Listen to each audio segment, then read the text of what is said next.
Jokes about famine and slavery are not the standard fodder of a comedy routine, but Daliso Chaponda revels in crossing the line.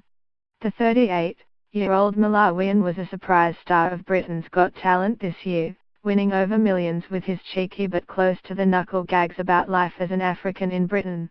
"When I moved here I heard a lot of people talking about the financial crisis," he bellowed in the auditions phase of the ITV series. "I am from Africa, what are you maniacs talking about? If this is a crisis, where's UNICEF, where's Bono? You can tell me it's a crisis when they are flying planes over Birmingham tossing fish and chips out the window? It will be a crisis when there are ads on TV saying, 'This chef has to walk 5 miles a day to get a bottle of WKD Blue.'" Chaponda didn't win the competition, he came third. But so quick has been his rise that 20 extra dates have been added to his debut UK tour, What the African Said, which kicks off in the new year, and the BBC has commissioned a comedy series from him for Radio 4. "It's surreal," says Chaponda, who this time last year was playing local clubs and struggling to make ends meet. "I guess people like the fact that I talk about some pretty crazy subjects like slavery and colonialism in a way that isn't guilt-tripping," he says. "The way I see it, if you can make horrible things funny you take the teeth out of their demos." He has plenty of experience to draw upon. Chaponda was born in Zambia after his parents fled Malawi under the repressive regime of its then president, Hastings Banda. His father ended up working for the United Nations, which meant Chaponda and his 5 siblings moved every couple of years, living in places including Zambia, Kenya and Somalia.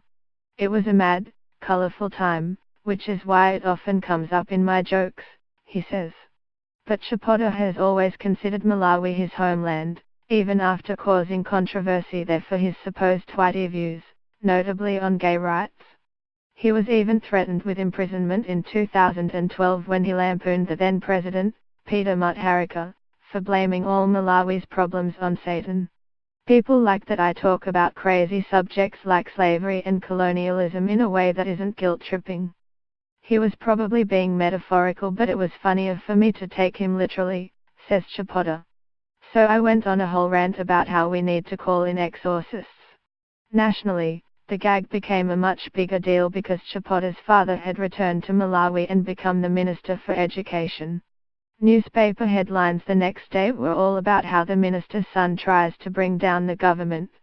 "You'd think that my dad being in government would give me some kind of immunity, but actually it was the reason I got into trouble. Everything I said was under more scrutiny," he says. His father almost lost his job, but Chaponda looks back on it as a crucial moment that opened his eyes to the power of comedy to make people sit up and take notice. His family, while supportive, he says, never really understood why he wanted to be a comedian. Partly this may be because stand-up is a very Western art form, one that he himself wasn't fully aware of until he went to university in Montreal to study computer programming.